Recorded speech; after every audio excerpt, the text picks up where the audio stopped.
This is a thorough plan, but I do have one last question before we take action. How can we be sure that our enemy won't leave the designated area?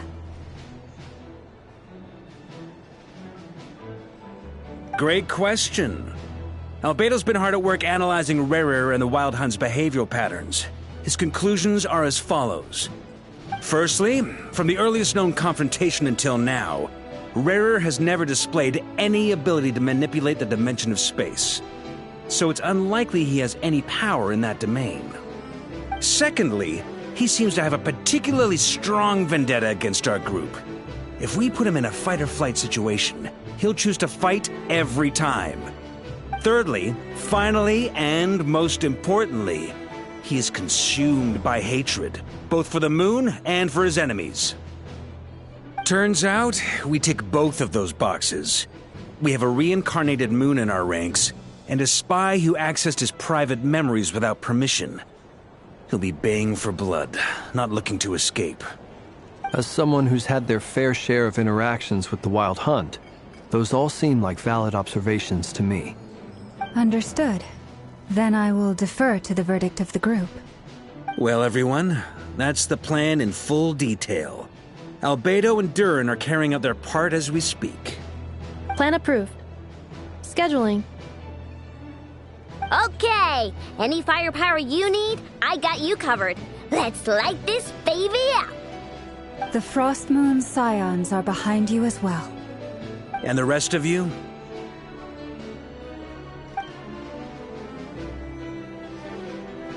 No objections?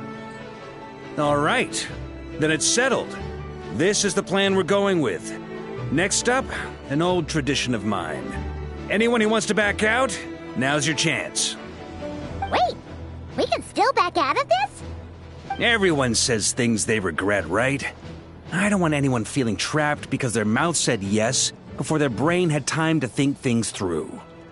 A very people-first approach. I hear that's common practice in the Knights of Favonius. Heh. Who'd you hear it from? D-Luke? Shh. We don't use people's real names at work. This contact will be known only as Owl, please and thank you. This plan can only work if everyone does their part. Flint's and I will absolutely support it. We shall indeed. You'll be glad you accepted our help. Also, you are the last person I expected to see here, Miss Dory. It's not often I get called Dory in a work context. My peers usually call me Lord Sangamabe. So, the longer your name, the higher your net worth. Is that the idea here? In that case, Mr. Flint's here must be worth a fortune. That's right, I know your full name. It's... The walls are thin here. I'd appreciate you keeping that a secret. Okay, fine. I'm actually only here as a favor for someone else. Do you have any idea how much it would cost to hire me otherwise? Oh, does this mean someone out there actually has the power to boss Dory around? It most certainly does not. We have a long-standing and mutually beneficial business partnership. She's actually the mom of a friend of yours. Said mom supplied me with a great little trinket, but now that lady's ruined everything. If I don't start building a little goodwill now, my whole business in Notcry is gonna go down the drain! Okay. So what exactly is so special about this pendant? It's a lucky charm that a great mage made for me. We have a business relationship, and she was worried that something bad might happen to me. So, she wanted me to have something that can store power to protect myself with. I finally got it all fully charged up with Kuvaki, and then never went and used it all up at once! Never lost so big in my life! You're right.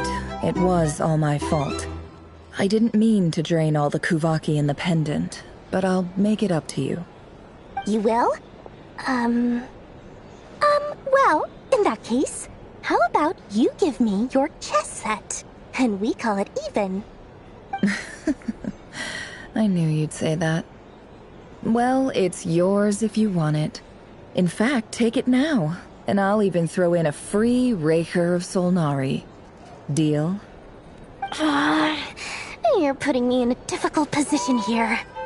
It's a very useful thing to have around, but I have a funny feeling it won't be around much longer. I guess we'll see in a couple of days. Looks like bankruptcy for me. Hey, don't be so pessimistic. See this through and you never know. You might find a new business opportunity on the other side.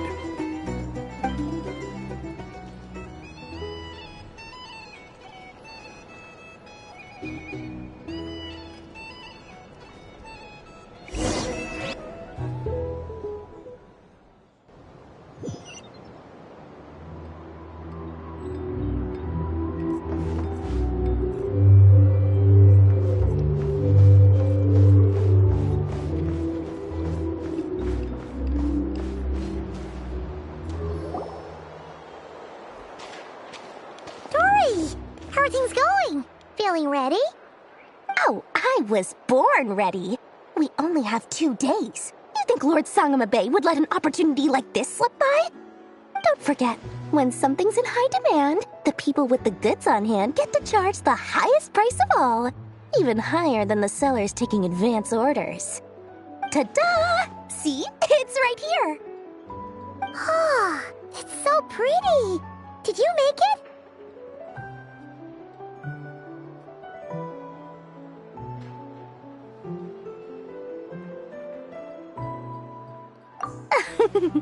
No, I have a supplier. We go way back, so he made me a very attractive offer. Aha! No wonder you were talking about Lucky Charms at the meeting. You've been getting Kaveh to make them for you.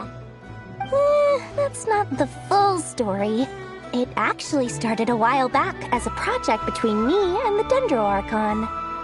Mage Alice once warned me that this world won't stay safe forever. There may come a day when everyone faces a great crisis. I passed this on to the Dendro Archon, and she secretly brought together a research team made up of Sumeru's top scholars to invent a technology that could keep people safe. I won't go into the details because it's all very complicated, but if you want to know more, you can ask the Dendro Archon about it sometime. Anyway, point being, it was the Dendro Archon who asked Kaveh to build this little contraption. As one of the top Kashara War talents, he was the obvious choice. Took him long enough. He stressed over it for ages. Must have gone through at least a dozen designs before producing a final product. But that's Kaveh for you. Marak delivered it to me a couple of days ago, along with a letter from Kaveh. Could I ask why I'm sending this technology to you? And what's your proposed use case? Has it been approved by the relevant authorities? So nosy. My fault for sending him the research permit to begin with. Surely Nahida must have told him you were involved in this project. He was probably just nervous because you're always so secretive about your business. Could be. Anyway, I just replied, let's hope there never has to be a use case, because it would involve grave danger. Fair enough. But it sounds like he was just being cautious. He probably felt responsible as the one who made it. Or maybe he was asking as a favor for his housemate. He's done that before. Not sure why, though. His housemate doesn't seem to really care that much about this kind of stuff. Either way, all's well that ends well. I'm just glad to finally have my hands on the product. I wouldn't want to be without it, given the potential dangers that lie ahead. Huh? What does that look mean? Paimon's just super surprised. This must be the first time we've ever seen you actually get serious about something. Well, a long time ago, I made a promise to myself. I promised that I was gonna live every day of my life with a big beaming smile. Obviously, Mora plays a big part in that. But there are always gonna be times in life when you have to give something back. That could mean paying back a debt, returning a favor, or showing some kindness. Alice has been a huge help to me over the years. She was the first investor I ever had. And I want my investors to know that Lord Sangama Bay is the best in the business. And more than that, no one knows what the future will bring. Whatever happens, I want to make sure the Dendro Archon and all of Sumeru is prepared to face whatever comes. Oh, that? I was just making sure Nefer and I are square. Don't be thinking it was some sort of benevolent act. I'm no saint, so don't treat me like something I'm not. My priority is doing the business that I want to do, so long as my conscience lets me, but it usually does. That's the Lord Sangama Bay business model. All right, if you say so. I do say so, and that's the whole point. I'm a businesswoman. Don't go trying to figure out what kind of person I am. You'll exhaust yourself. Much easier for everyone involved if you just take my word for it. Oh, and could you two help me get this stuff where it needs to be? Thanks so much. You're my favorite assistants.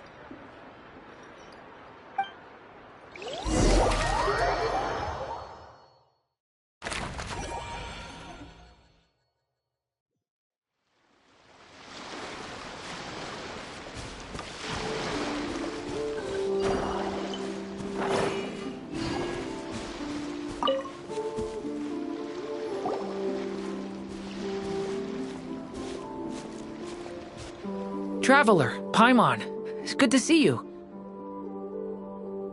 Everything going smoothly over here? Sort of. As you're probably aware, Varka, Durin, and I captured some abyssal creatures from the Wild Hunt. Per the plan, we dissected and analyzed some samples of these creatures. The process went very smoothly. The findings, however, come with some troubling implications. What? You can actually dissect the Wild Hunt? That depends on your definition of Wild Hunt and dissection.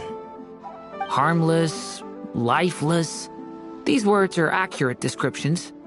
The Wild Hunt is an interesting phenomenon. In and of itself, it doesn't seem to possess anything akin to a human personality. But taken as a collective, the medium through which the Wild Hunt is summoned does appear to have a soul.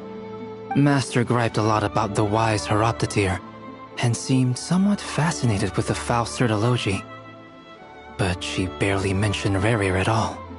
I don't think that was because of his lower social standing, though. Anyway, it's a pity. I should like to hear her thoughts on the nature of the life form he has become today. It's a strange mix. The furious energy of an abyssal being channeled through a fractured physical existence. A consequence of being torn apart by an unknown power. Perhaps the only explanation for his survival in this state is that he sacrificed a degree of individuality in exchange for a continued existence. Oh, sorry. Once I get talking about interesting research, I have a tendency to go on indefinitely. Back to our research findings. Essentially, they confirm my hypothesis. Rerir's corpse is completely contaminated by the Abyss, and the effects are irreversible. You could think of this as Rerir in mutated form. But in my view, even that would be inaccurate. In reality, his whole being has been consumed by the Abyss. In other words, he is now nothing more than a manifestation of abyssal power. Unfortunately, at present, we have no means of completely eradicating abyssal power. Hence, we cannot fundamentally destroy the Rayhir of Solnari either. Oh, that's terrible news! So, that's it? We can't defeat him? Not even if we get the power of the Three Moons? Miss Columbina's situation is a difficult one. She can never achieve wholeness when the world does not accept her presence. It's as if her creator banished her to a place she can never be accepted. It means she spends most of her energy just on her own survival. Given the circumstances, it's only natural to despair. But we must see this plan through to the end. Time to kick off the backup plan. Oh, Paimon almost forgot! This is for you. Dory asked us to bring it. Ah, how wonderful. Well, thank you for making the trip.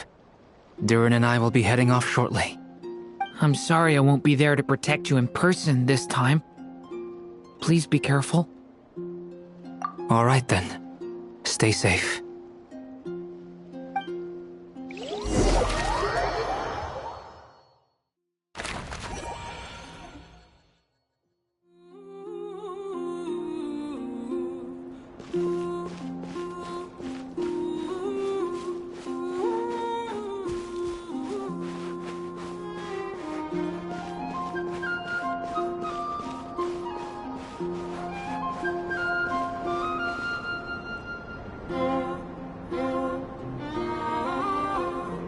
Miss Lauma, is everyone here? Yes. The fate of my flock is in your hands, Grandmaster Varka. Please keep them safe. My lady, what are you saying?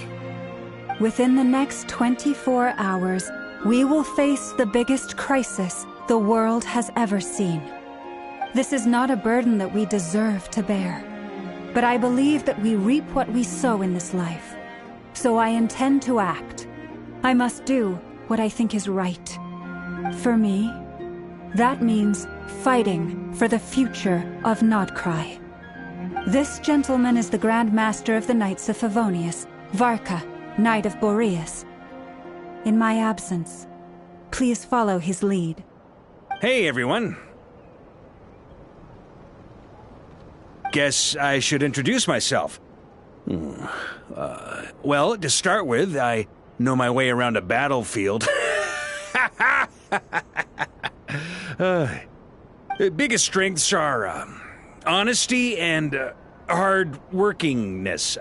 Anyway, point is, I don't intend to let Lauma down. I'm gonna do everything in my power to keep every last one of you safe and sound.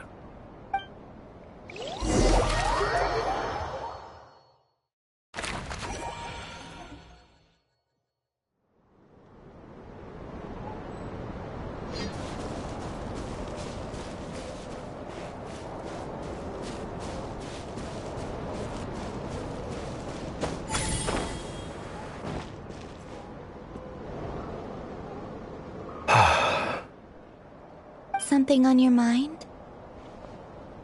Miss Columbina, was it? I believe that's how the others addressed you. That's right. Names are funny things. Have you always been called Dainslev? Yes. I take it your own name has a more complicated history. I have a different relationship with names than other people. To be honest, I'm not even sure that Columbina is my name. At least, not in the same way that Dainslev is yours. But it's what everyone calls me, and I go along with it. A lot of my life has been that way. I get so used to things that I forget to question why they are so. I never used to think much about where names come from, or what they mean to people. Maybe something's wrong with me. You're different from other people. I sensed it the first time we met. You're more perceptive than most. I'm sure your long life and rich range of experience explains that. Do you ever find yourself missing Conria, Mr. Dainslev? Difficult to answer. I have dreamed of the past many, many times. Sometimes I'm fighting tooth and nail. Other times I'm lying on the ground, defeated. I don't recall any happy moments from that time. It has been too long. Is that because hatred survives? Be for me to say. I make no excuses for the grudges I bear. But whatever the reason, I remember little that was beautiful or sentimental. Thank you for your help with the Rerir situation. Without your efforts, I never could have learned the hidden truth of his story. You're welcome. I know he's your friend. Friend? He betrayed me. And I never really understood what he was going through in life. Some friendship, that is. Okay. So, do you plan to fight him with us? You see, you're torn. Now you know what really happened. You see the things he's done in a new light. I need some time. Of course. I completely understand. Anyone else in your position would feel conflicted too. Actually, I went through something similar myself recently. Something happened that changed my perspective on a situation. A situation I took for granted at the time, but now I feel very grateful for it. You mean the Harbingers who still support you, even though you've left the Fatui? Yes. I always thought they were only helping me because Harbingers are forced to work together. But then I abandoned them. A warrant was even put out for my arrest. And even now, they still support me. Which means I was wrong about them all along. Clearly, they view you as a friend. I feel a little guilty now. I regret not seeing her help for what it was, and not treasuring it. I see the guilt that you're feeling now, because I feel it too. Hopefully, talking about it will do us both some good. Have you noticed that the Traveler and Paimon are over there? I think they've been listening. Huh. Shall we say hello? Sure. Hello. Ah! They caught us!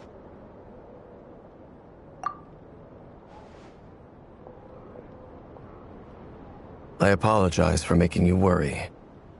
No doubt you wish to know where I stand on the plan to take down the Recher of Solnari. I'm afraid I need a little time, but I will seriously consider joining you. You will? Oh, thank you so much! Everyone will be so grateful to hear that! They needn't be. This was something that I was going to have to face up to eventually. That doesn't matter to them. They're grateful to you regardless. You can't control their gratitude, so just accept it. And then, have a think about whether you're willing to join us.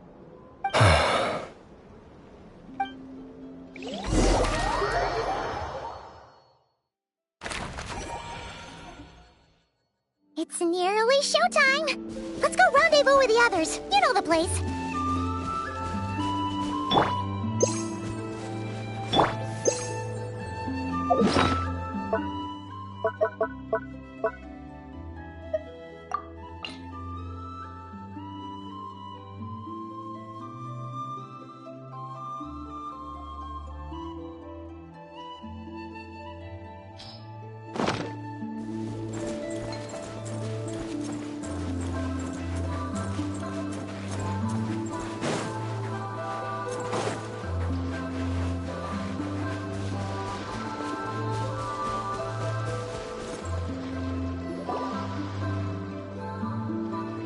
Ah, you're earlier than I expected.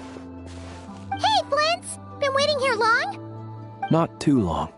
I came a little early so I'd have some time to think. Are you nervous about the battle? Quite the opposite. I'm reminiscing on my past battles. When I was awakened by the Radniki, I had not touched a weapon in many years.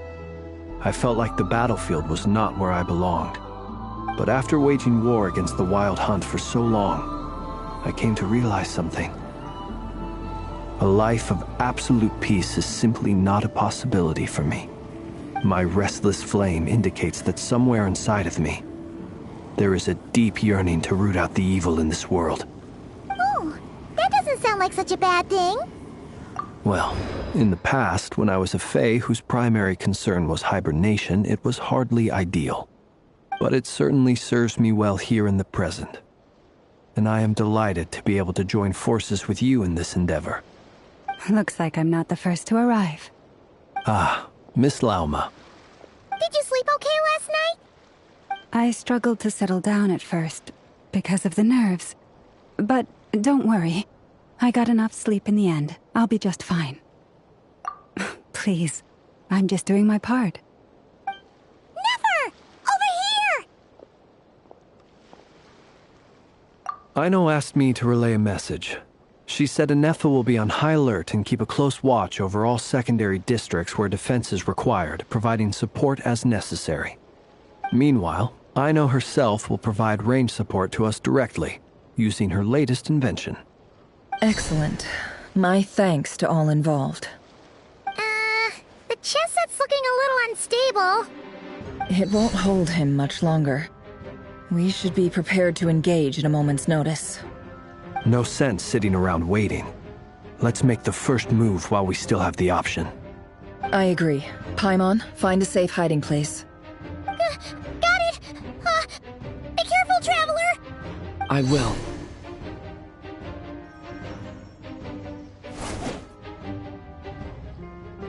Everyone, take your positions as soon as the battle starts. Every ounce of strength we have in our bones, let us bring to this fight. Ready? Let's go. I've seen all your futile ploys before. You have become the authors of your own demise. I wouldn't be so sure about that. You are merely a moment of sport before I tear down the moon.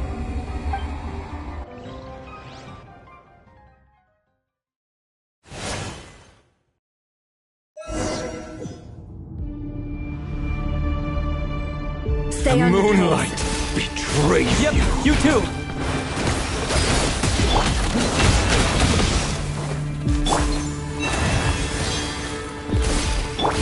Be silent. Close your eyes. Let me help you guys. Big this! Move!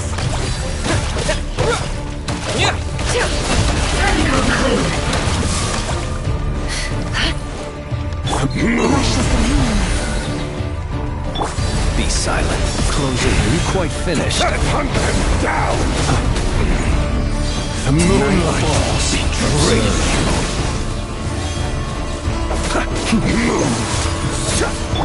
By the frost moon of old, receive my blessing. The moonlight hunt them down. Move. Seek within. It all adds up.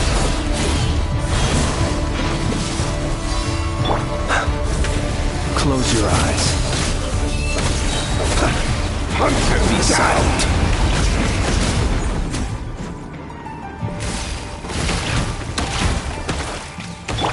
Forest, protect us. The moonlight betrays you. Close your eyes. Observe. Be silent. Move. To dust. Observe. The moonlight betrays you. It all adds up. Lush as the moon.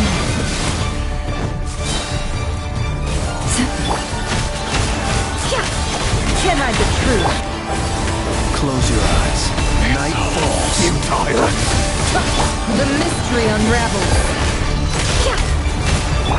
For the everlasting forest. It began with the moon, and so shall it end. The moon will protect you.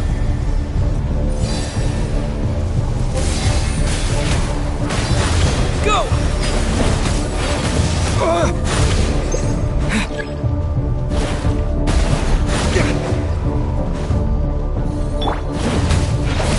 Are you quite finished? Do you see now?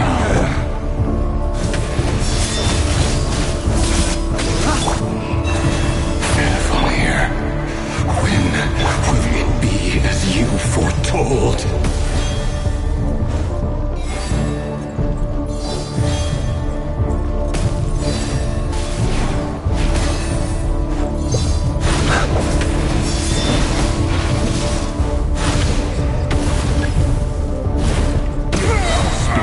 Welcome here.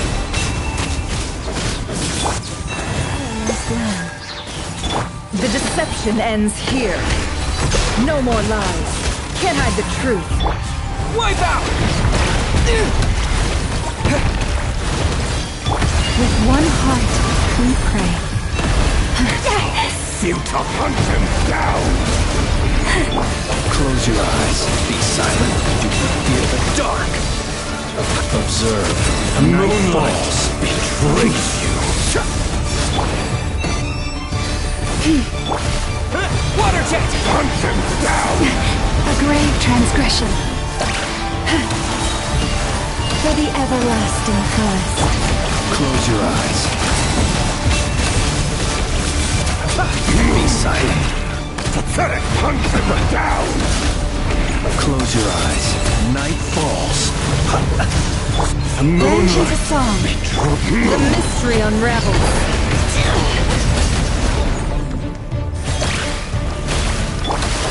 Be silent.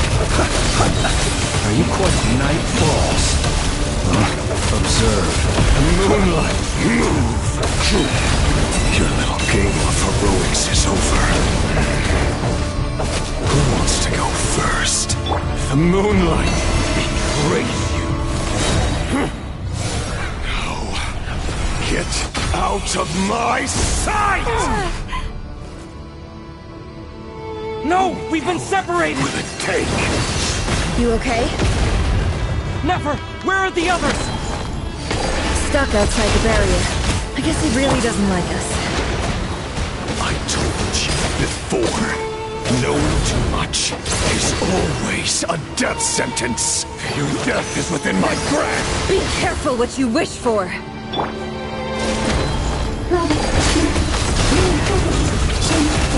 Lauma! Can you hear me? Silence.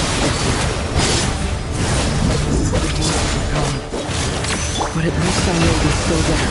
I need to focus. Stick to the plan. Remember our most important task. Just keep stalling him. If I can stall him for long enough, the moment will come.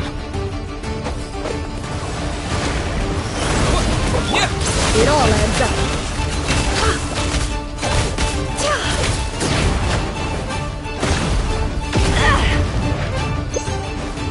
Can't hide the truth.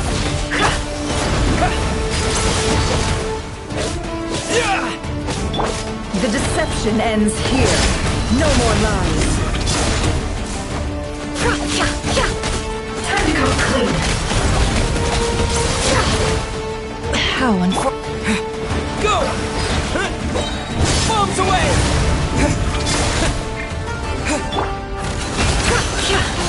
The mystery unravels. Run or to hide.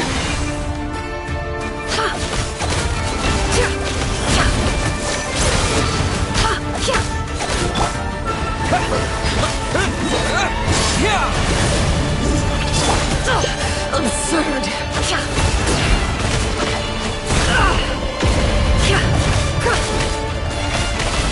Can't hide the truth.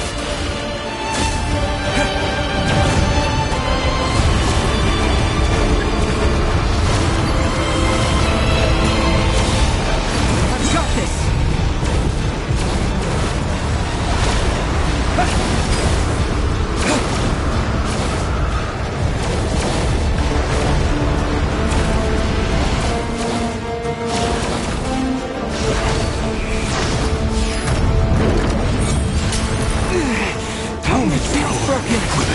Can't keep this up! Don't push your luck.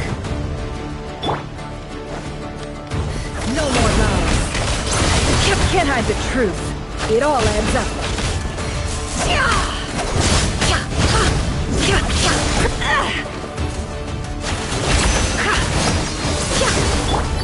Water jet! Seek within. Can't hide the truth. Time to go clean. No more lies. Let's see what you're made of. Absurd. Bombs away! Go! Can't hide the truth. Time to go clean. It all falls into place. The deception ends here. Time to go clean. Wipe out!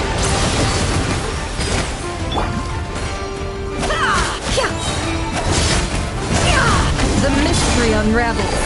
Can't hide the truth. No more lies.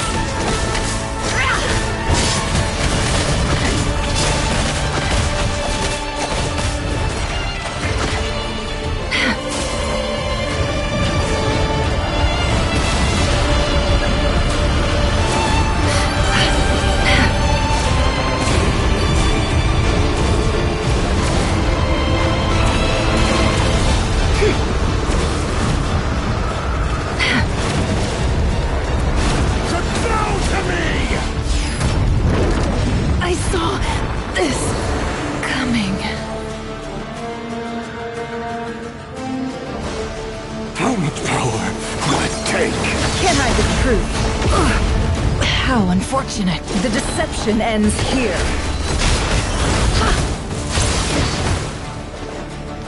No more lies.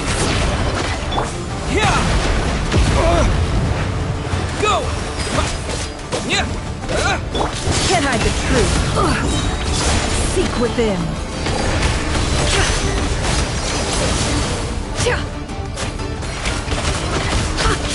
It all adds up. Go! Wipe out!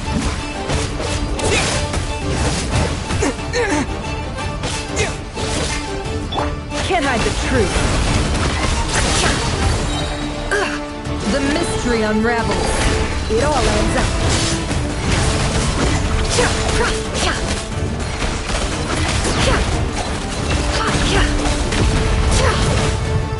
Time to come clean.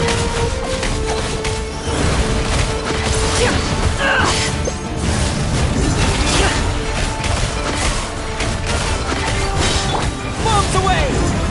Seek within. Can't hide the truth. It all falls into place. Go!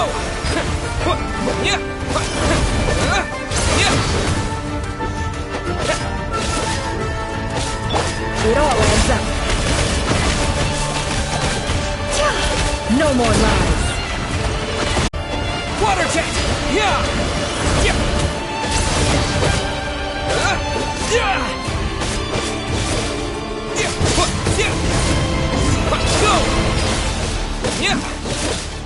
The deception ends here. No more lies.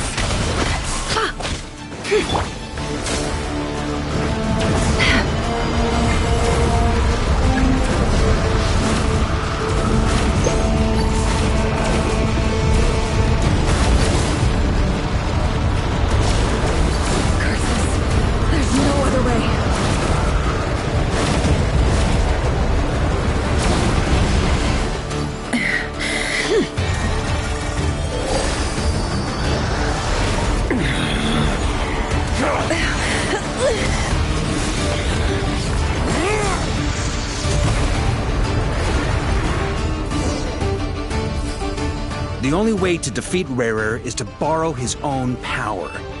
That means Columbina will have to disappear while you two bear the brunt of his attacks. You have to hold on. Find a way to keep him focused on killing the two of you.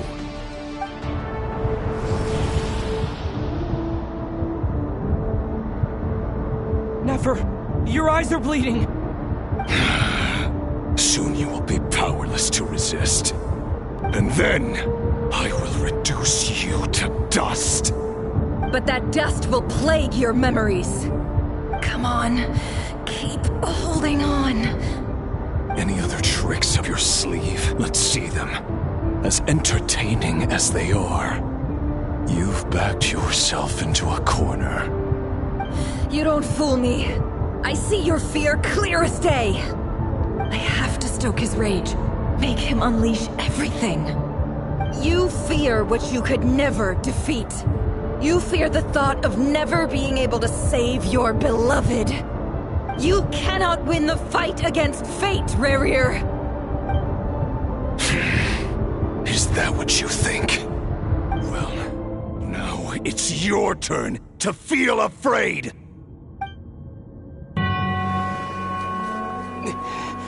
You fear the sound of your own name? Is it us you hate? Or is it what you've become? Let's see what becomes of you!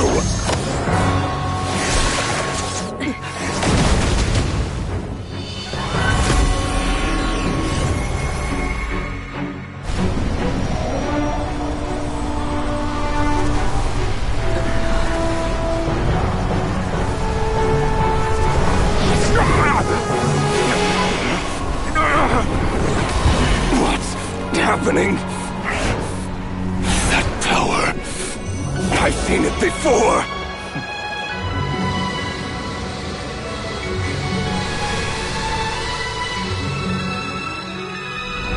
His power is on another level. We'll need to use an alchemical array to convert his power into a usable form. Then quickly channel it into Columbina, rendering her powerful enough to compete with him.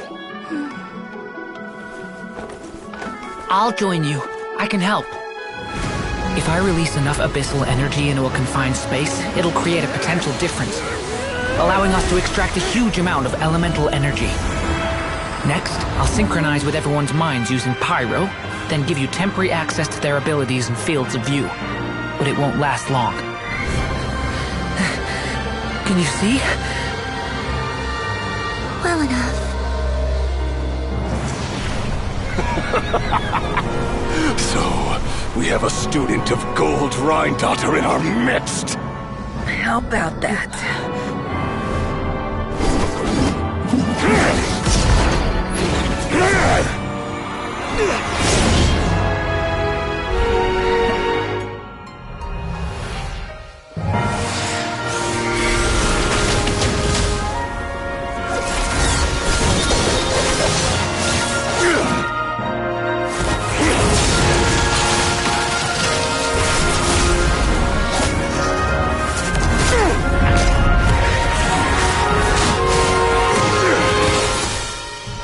You use my own power against me? Just like how you stole Kuvaki. Look familiar?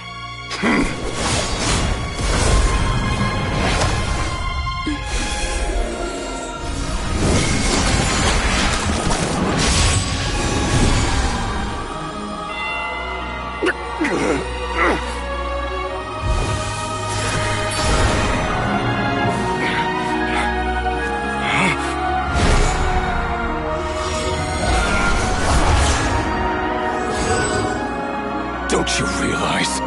You don't have the power to hold that gate open! I don't, but someone else does.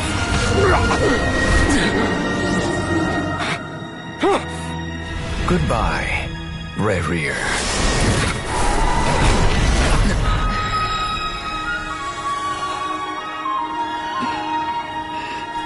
We won.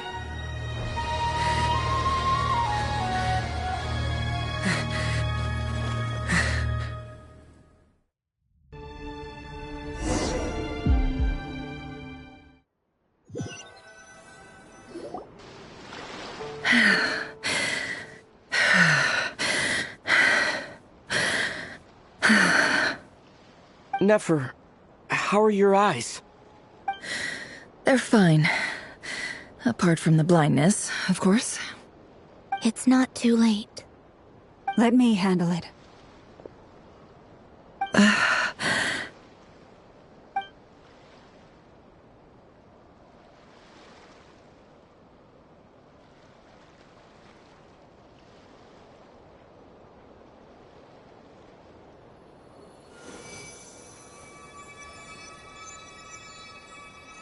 Miss Nefer, it's not like you to lose your composure. That was the most reckless thing I've ever seen you do. Reckless how? The situation was critical. Our lives were at stake. We had to do something. Even so. Okay. I guess you're right. Under the circumstances, it was a wise decision. You traded your eyes for an incredible victory. In business terms, I suppose that's a huge return on investment. I'd be hard-pressed to argue otherwise. Still, I don't like this outcome, and I don't want you to lose your sight for good. People suffer when they make sacrifices they shouldn't have to make, whether that means faith, strength, or in this case, your ability to even see. I had hoped you could win without sacrificing so much as a single hair on your head. Thank you. Really. All done. Don't try and open your eyes just yet. We'll see how you're doing in a couple of days. Until then, please follow your recovery plan to the letter. I'll send full details through Yehoda. For now, just get yourself home, relax, and rest. My dear friends, we have fought bravely and achieved a spectacular victory. A dark cloud has been lifted from the skies of Nodcry. All in this land will be grateful for what you have done. The moon will remember this day. Thank you both.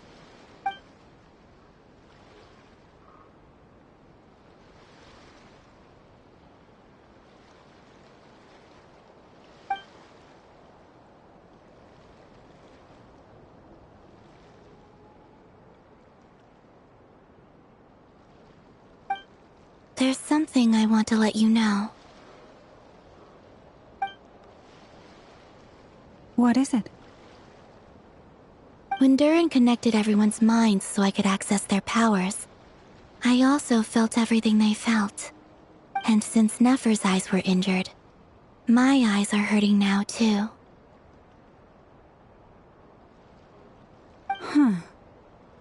Hold on. Let me try. I only feel the pain. There's no actual damage. I just thought I should tell you. You're right. There's no damage. That's a relief.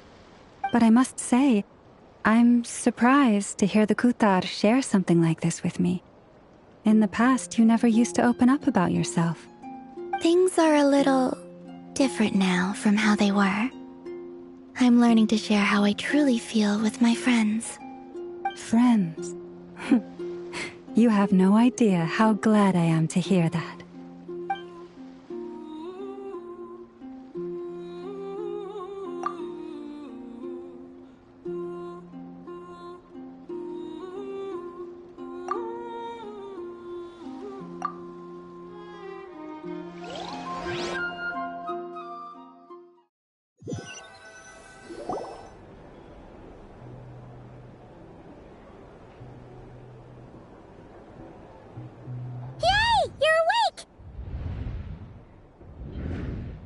How are you feeling?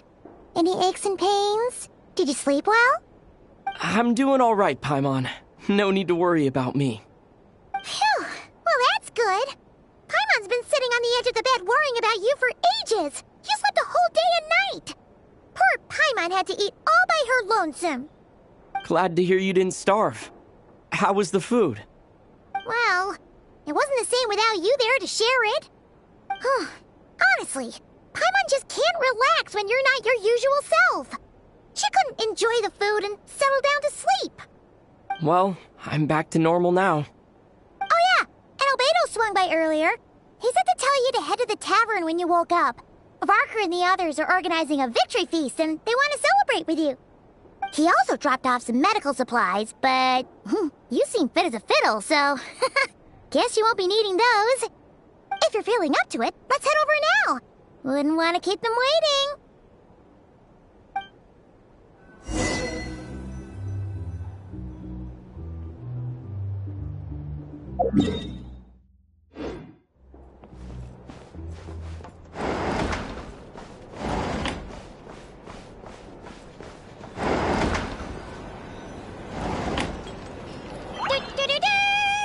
We're here!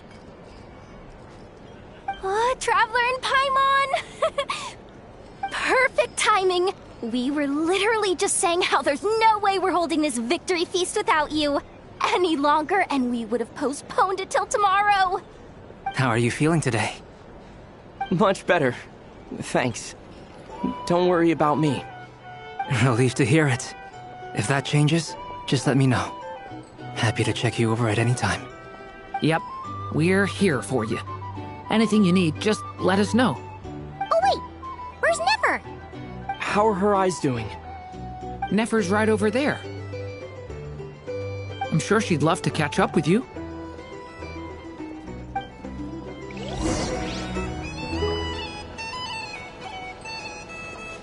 Are you recovering well?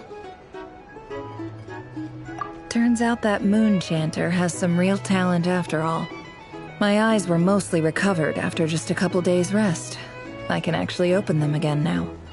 Yeah, but you gotta be careful. Lauma says not to strain your eyes while they're still healing. Yes, thank you. I'm well aware. Yehoda, could I borrow you for a moment? I could do with an extra pair of hands. Oh, sure. Coming. Did you hear that? I gotta go help Lauma for a second. You guys chat among yourselves. I'll grab us some drinks on the way back. Paimon, you still like 'em sweet? You bet! Make it extra sweet, because Paimon's earned it! Sure thing!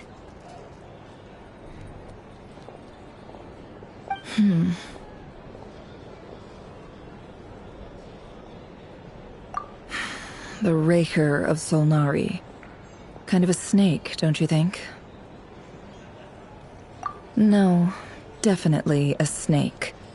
A poisonous one who spewed his venomous hatred everywhere. Anyone who seeks revenge out of hatred for other people has become a snake. That's something my dad used to say. Perhaps. I'm sure it sounds like a very wise and open-hearted perspective to your ears. But me? I think hatred is a perfectly justifiable emotion. What else is left when everything you depended on in life gets stripped away? Something's gotta fuel that drive to keep on living. If you're worried about me, you can nip that in the bud. I'm not someone who gets stuck in the past. It's just... I suddenly feel like I was wrong to call my father a liar. He was just a fool. That's why the academia turned their back on him, and why the other tribes ganged up on him. Oh, Father.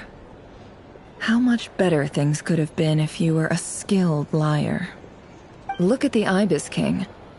Thoth is a fiendishly cunning liar. And yet, strangely, he feels more like a father to me than my real dad ever was. He's never brought it up, but I'd bet he feels the same way. Why else would he give me the power to perceive the truth, while at the same time training me in the art of deception? Well, King Deshret banished him to Aru, which is essentially a prison, and posed 3 questions to him. He promised that he'd have his freedom if he could find the answers. His response was to take on a physical form and approach me, hoping that I could become his envoy and search for one of the answers on his behalf. Did he really think I'd fall for that? He's stuck there. He can't make me return what he gave to me. So that's enough for you to decide he's nice, is it? He's a prisoner, and he was scared. So he decided to perform some good deeds to win people's approval. He lives in fear because he's a deceiver. How is Rerir any different? You can't work as a spy your whole life and expect a happy ending. It's preposterous. Yet I can't say I don't understand it. Liars live in the darkness of their own making, but it's still human nature to want to go on living. They say that a liar's soul is the most worthless thing in the world. What do you think? Oh, really? Well, it takes a very kind person to find compassion even for liars. If you ask me, the soul of a liar really is worth nothing, because all they care about is themselves. For example, when something good falls into my lap, I don't go sharing the news around. Stops other people trying to steal it from me.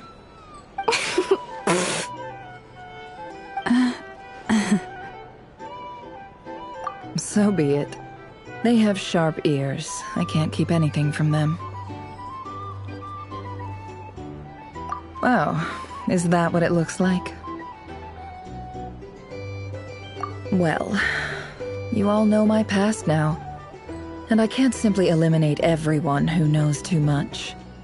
So I guess I just have to put up with you, for the foreseeable future at least. When you find yourself in a situation you can't control, The safest play is to keep calm and start monitoring everyone involved like a hawk. In the intelligence world, you need to have a sense of perspective and play your hand accordingly. If you understand what's at stake, please ensure my secret is safe with you. I trust you'll respect my wishes as a friend. But don't forget, I will also be watching you like a hawk. Very good. Oh wait! Now that the panic's over and we've all calmed down, Paimon suddenly remembered something. After all that build-up, our mystery ally never showed up even once!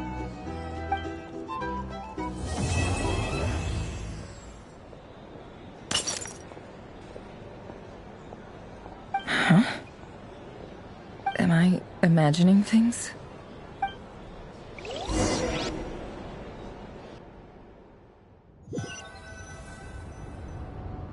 So, that close colleague who stayed behind with you? What's he been up to recently? Don't know, don't care. I get more normal human interaction from hanging out with Bosco too than him.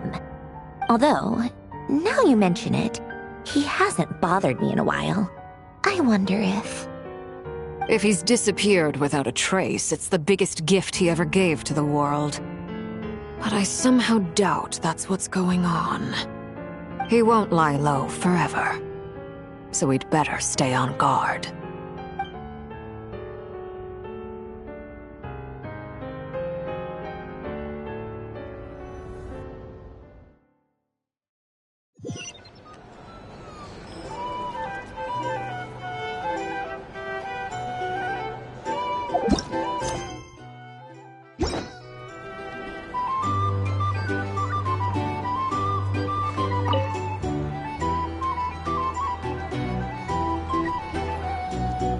Ah, Lord Sangama Bay.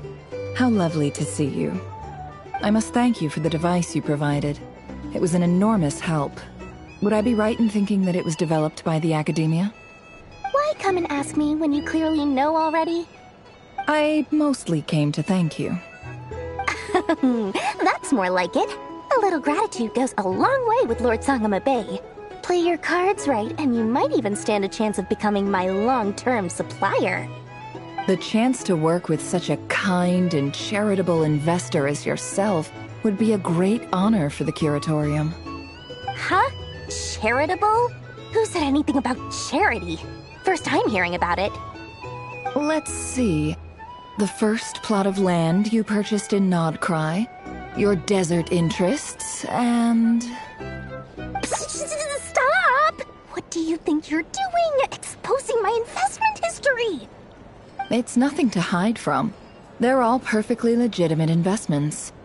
And some of the land you purchased was with the intent of building a sanctuary? Yes, I heard about that too. How did you... You're a curious case, Lord Sangama Bay. You don't like people finding out about your good deeds, do you? But I'm afraid no matter how hard you try to keep things under wraps, where there's a will, there's a way. You did it for Sumeru, didn't you? It was empty land that was gonna go to waste otherwise. I figured if I built something there, it might at least get some use in an emergency. Disasters are capricious things. They strike without any warning. I've lost family to a disaster before, and I don't want to lose any friends or business partners if I can help it. My elder sister used to dream of finding a sanctuary. Somewhere with plenty of food, water, and medicine. Where everyone could live happy lives. It was something I looked into, but after discussing things with the Dendro Archon, I decided on a more effective strategy. The tech people handled the tech, and Moneybags provided the Mora. It just made the most sense. It's a pity that so few people know the truth about you. Everyone says that you view everything in terms of Mora, and all you care about is growing your own wealth. So, what's the problem with that? Everyone wants to be rich. It's human nature. So yes, I love Mora, and it's nothing to be ashamed of. But surely you have dreams of your own beyond just making Mora. You don't get it, do you? My dream is to invest in other people's dreams. And, you know, make a nice little slice for myself along the way. Just thinking about it makes me happy. That sweet, sweet sound of Mora. Thank you. For the device? And the pendant. Oh, that. I was just returning a favor. Don't worry about it. Seems like we've both been away from home for a very long time. Yeah. So long that I barely remember what my family even looked like. That would be your mother, father, and sister? Yeah, though it's been years since my sister passed away. It's not like I want to forget them, obviously, but memory can be even more ruthless than the most calculating business person. Beyond a certain point, if something isn't helping you, it just gets rid of it. My sister can't help me now. Slowly but surely, her face is fading from my mind's eye. It's become a vague impression. Not everything will fade. When loved ones pass away, the beautiful memories are the ones that last the longest. Yeah, that's true. If you ask me, that's the one silver lining in all of it. Well, that, plus, I'm sure that life is much better now than it was back then. Oh, absolutely. I have tons of Mora, a big beautiful house, business is booming, and I'm as happy as can be. You've got a lot going for you too. Boss of the Curatorium of Secrets? I'm sure there's plenty of Mora to be made in that line of work. I appreciate the vote of confidence.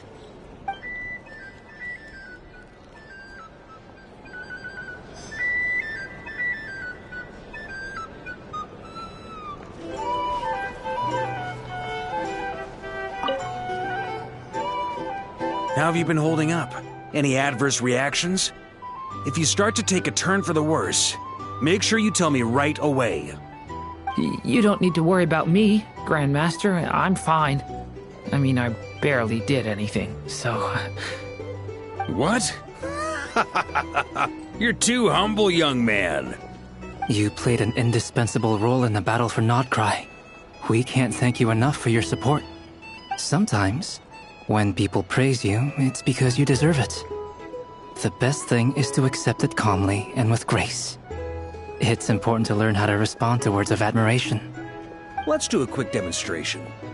Albedo, that was an incredible feat of alchemy. The pressure was on, but you worked flawlessly at lightning speed to get the job done. Thank you. I can't take all the credit, though. Durin played a big part in forming the alchemical array. See? Did you catch that? A masterclass in how to take a compliment. Okay, yeah. I did work pretty hard to help prepare for the battle. No point denying that. Hey, you guys!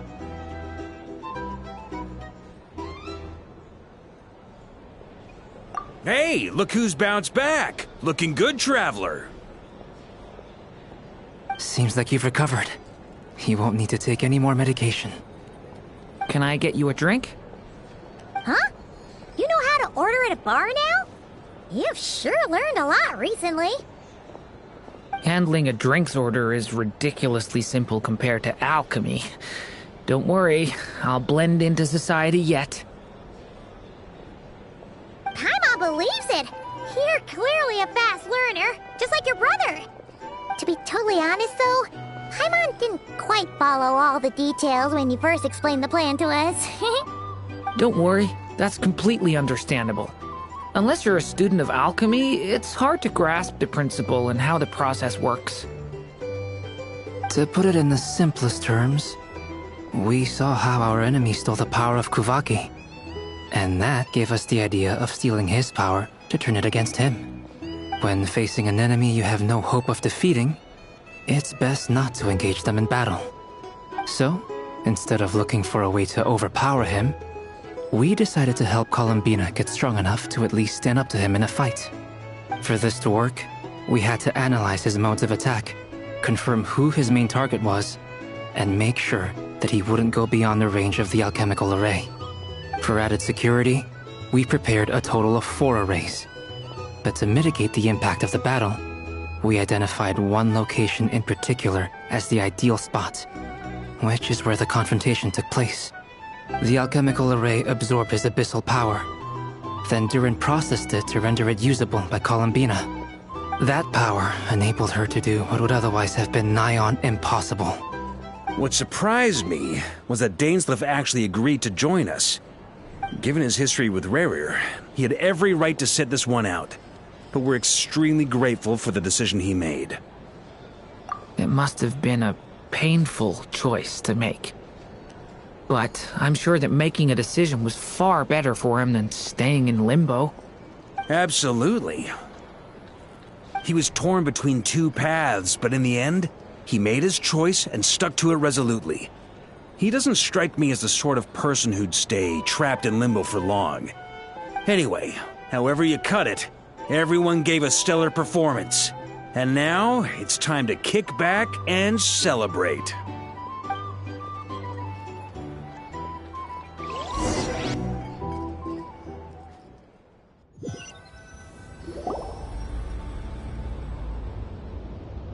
That's the only reason you're here.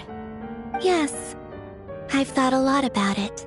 And I've realized that you, me, and Arlecchino should be friends. I think this is very important. So I felt I had to come and tell you. Well, this is a new one. I'm so moved. I can't even hold my teacup.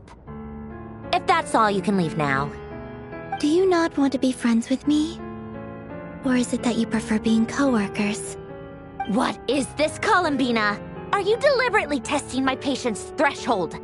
Right now, my politeness module is active. But if you say another word, I swear I'll shut it down. If your politeness module was active, wouldn't you say the word please at some point? Polonia, please see Lady Columbina to the door. Will you still invite me to your next tea party?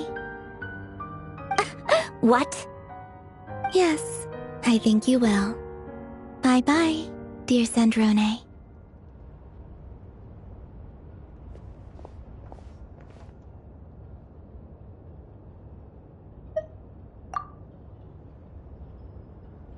Last time, the Wild Hunt escorted you out. Would you rather I handled it myself this time? We just wanted to, see how you were doing now that it's all over. Why? Out of concern for my safety? I hope you didn't seriously think that the Rayhir of Solnari would be able to lay so much as a finger upon me, given how prepared I was. Mostly because you kind of helped us out, so we just wanted to check you were okay. Looks like all your robots are fixed, huh? Oh, don't you worry about that. Tea time is already a write-off. The visitor before you managed to kill my appetite. If you're in the mood for tea, go ahead and help yourself. Otherwise, it's going to waste. My coasters are still missing in action, though. Use this notebook instead. Whoa! Pretty hefty notebook. Look at all those calculations. You can ignore those. They're just dumb scribblings. I doodle and write in my free time. Sometimes I remember the distant, dreamlike past. Sometimes I imagine the far-flung future. And other times, I grit my teeth and note down all the crazy nonsense going on in the present. Some people do the crosswords in the newspaper. This is my equivalent of that. Trying to predict the future is like daydreaming. And writing about the present just makes me furious. The past is my favorite. If nothing else, it's already set in stone, so I don't have to rack my brains trying to figure it all out. Huh. Although, having said that, the only vaguely interesting memory in my past is probably that guy they call Lord Artificer. Who else? Pretty much all the mecha in Fontaine are his personal handiwork. Wait, are you saying you know him? Like, personally? As a friend? I mean, I guess we were friendly enough. Yep. In fact, I'm probably the only normal person left who knew him at all. We used to chat occasionally back when he was still around. Before he passed away, he asked me to destroy all his manuscripts. I honored his request, but I did read through everything first before destroying them. I mean, I couldn't let the genius of Lord Artificer Alain Guillotin disappear like that. Would have been such a waste. So, that's where the formulas in your notebook are from? I just told you. Those are my equivalent of crossword puzzles. They're just dumb formulas that I solve for fun when I'm bored. Alain's work was like epic poetry. The formulas in my notebook are just silly little riddles in comparison. Not that there's anything bad about them. I mean, at least, solving those riddles isn't going to hurt anyone. Except me, 'cause I lose a few brain cells in the process. Anyway, while we're on the topic, I might as well tell you about what happened to him and his friends. Alain Guillotin had two close buddies, Renee and Jacob. They spent their childhood years together in the Narzissenkreuz Institute. They were all quite competitive, so there was some rivalry between them, but it was a friendly rivalry.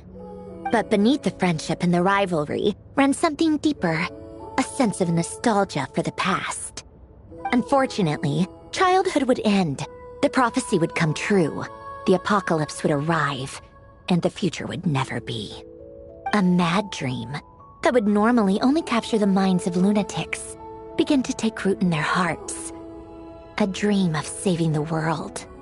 And if Renee and Alain had been people of lesser wits, that dream would probably have ended up as something for them to joke about in their older years. But alas, they were some of the sharpest minds around. They nurtured that dream with the full power of their intellect, and it grew into something that ate away at their souls.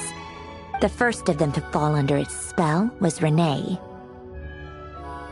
Against Alain's wishes, he persisted in experimenting on a mutual friend of theirs to try and save their life. Alain did not approve and parted ways with Renee. It's complicated. Alain wanted to believe that Renee only did what he did for the sake of their friendship. But when he told me about what happened, I could tell he still had some suspicions about Renee's motives.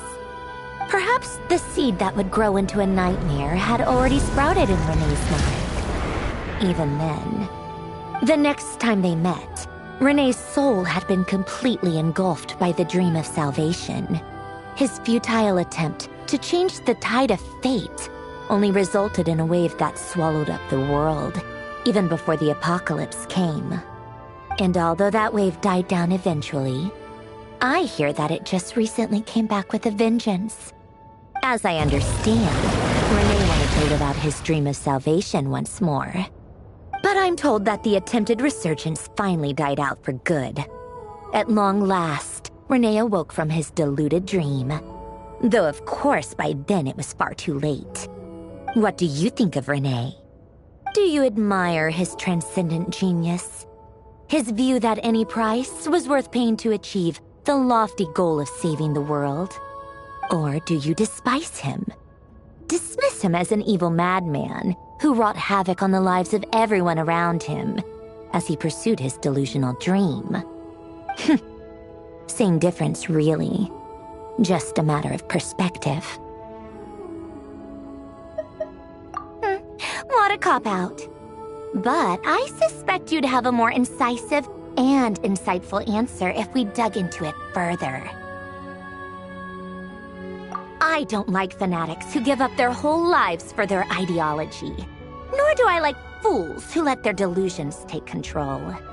Maybe I could understand if Renee had just been an ordinary person. But he had a sage-like intellect. And still managed to get himself lost in the labyrinth of his own desires. Anyway, that's enough about Renee. Now, moving on to Alain Guillotin, the Lord Artificer.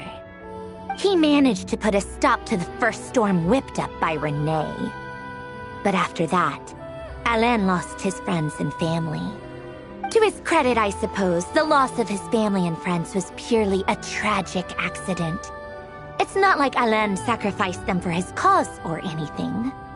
After that, the only thing supporting his work was the same dream that had dragged his closest friend down to the abyss.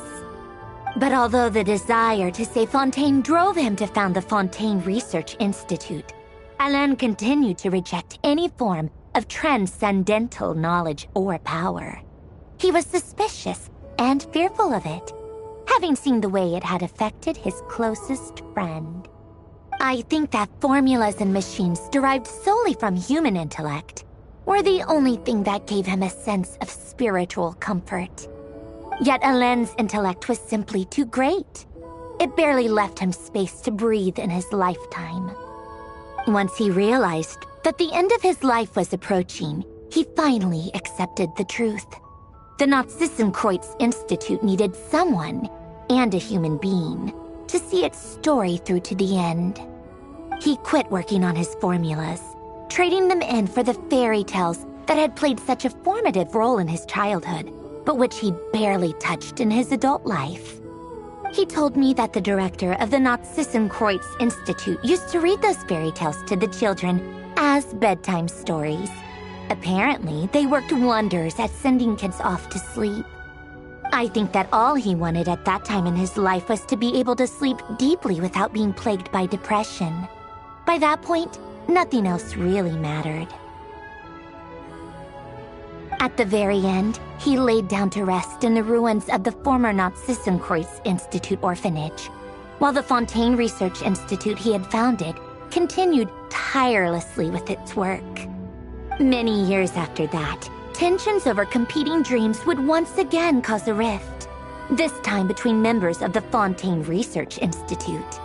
But the actions of those fools had nothing at all to do with Alain.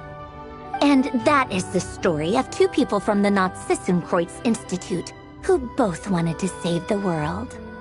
One went all in on his fantasy of salvation without ever looking back, and ended up calmly sinking to the bottom of the deepest sea. The other sought desperately to burn bright in his life, even though he wasn't sure where he was going. I do sometimes wonder, why is it that people like them have such grand hopes of saving the world? Even the grandest tree starts as a tiny seed. So perhaps, for each of them, their mission to save the world began with a very simple desire: to save themselves. They were young children with friends and family who mattered to them, desires to explore the meaning of life, ambitions to have a successful career. They didn't want to see all of that taken away in one fell swoop.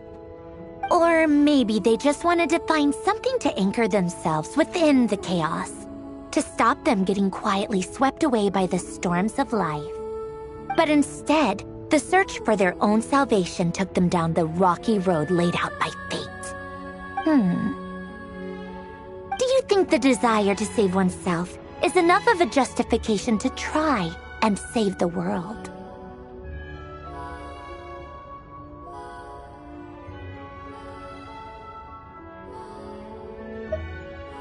Sensible answer. Glad to know you've got your head screwed on straight. Alain would disagree, though. I asked him the same question back when he was in his prime, putting all of his energy into his work. Yes, it's enough. No elaboration, just a quick, short answer before getting right back to his work. He was always that way. All right, tea time's over. I owe Arlecchino a favor for telling me these stories. I'll have to bring a whole sack of gifts the next time I visit the House of the Hearth. I'm gonna go tinker with Polonia now. You guys can do whatever you want, as long as it doesn't involve interrupting me. Polonia, exit hibernation mode. Begin diagnostics.